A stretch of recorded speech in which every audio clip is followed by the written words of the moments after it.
Hello viewers, இன்றைக்கி என்ன ரெசிபின்னு பார்த்தீங்கன்னா, மார்னிங் வச்ச ஒயிட் ரைஸில் கொஞ்சம் மிச்சம் ஆயிருந்தது. ஸோ அதை வேஸ்ட் பண்ணாமல் நைட் டின்னராக ரெடி பண்ணிடலான்னு சொல்லிட்டு தாளித்த சாதமாக அதை மாற்றிடலாம் அப்படின்னு சொல்லி ஒரு சிம்பிள் அண்ட் டேஸ்டி தாளித்த சாதம் பண்ண போகிறோம். இது வந்து என் அம்மாவோட ஸ்பெஷலு.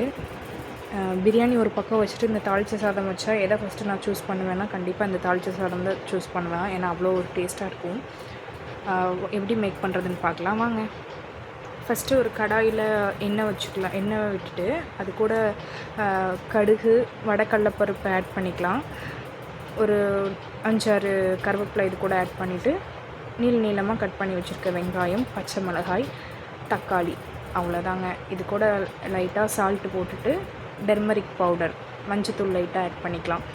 ஆட் பண்ணிவிட்டு இதை நல்லா வணங்க விடணும். இது நல்லா இந்த ஸ்டேஜில் பார்த்திங்கன்னா நம்ம ரைஸ் போட்டு கிண்டணும். அது வணங்கட்டும். அது எப்போவுமே தக்காளி வெங்காயம் வணங்கக்கூடிய டைமை நம்ம எப்போவுமே கொடுக்கணும். இப்போ பார்த்திங்கன்னா இதுக்கு ஒரு சிம்பிள் சைட் டிஷ்ஷாக வந்து நம்ம ஒரு ஆம்லேட் போட்டுக்கலாம். ஆம்லேட் இல்லை, ஃபுல் பாயில்னு சொல்லுவோமா, அது போட்டுக்கலாம். ஏன்னா அதை எக் அப்படியே கட் பண்ணி போட்டு மேலே மட்டும் அடியில் மட்டும் வேக விட்டு மேலால் எல்லோ கலையாமல் எடுத்தால் ஹாஃப் பாயில். அதை அப்படியே திருப்பி போட்டோம்னா ஃபுல் பாயில். இது கூட ஆனியன் சாப் பண்ணி போட்டோம்னா ஆம்லேட். ஒரு எக்லேயே எவ்வளோ வெரைட்டிஸ் இருக்குது பாருங்கள். சரி, நம்ம இன்றைக்கி என்ன பண்ண போகிறோன்னா, ஒரு ஃபுல் பாயில் போட்டுக்கலாம். தவா நல்லா தோசை தவா நல்லா சூடானதுக்கப்புறம் பார்த்திங்கன்னா ஆயில் அப்ளை பண்ணிவிட்டு ஒரு எக்கு கட் பண்ணி போட்டுக்கலாம். அது கூட மேலே லைட்டாக சால்ட் அண்ட் பெப்பர் போட்டு கிறிஸ்பியாக சைடில் வெந்து வந்ததுக்கப்புறம் அதை அப்படியே அலைக்காக திருப்பி எல்லோ கலையாமல் திருப்பி போட்டுக்கலாம். திருப்பி போட்டு ஸ்லிம்லேயே வச்சு வேக வச்சுக்கலாம்.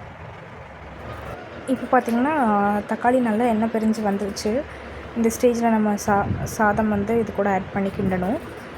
சைடில் ஸ்லிம்மில் வச்சுருந்தாலும் அந்த ஆம்லேட் அந்த ஃபுல் ஃபாயில் எடுத்து பிளேட்டிங் பண்ணிவிட்டு அதுக்கப்புறம் சாதம் போட்டு இதில் நல்லா மிக்ஸ் பண்ணிக்கலாம். இப்போ நல்லா சாதம் போட்டு மிக்ஸ் பண்ணதுக்கப்புறம் பிளேட்டிங் பண்ணிடலாம்.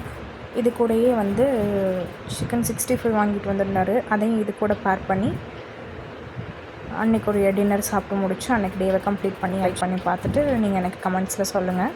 இந்த வீடியோ உங்களுக்கு பிடிச்சிருந்துச்சுன்னா லைக் அண்ட் சப்ஸ்கிரைப் பண்ணு. தேங்க்யூ ஃபார் வாட்சிங்.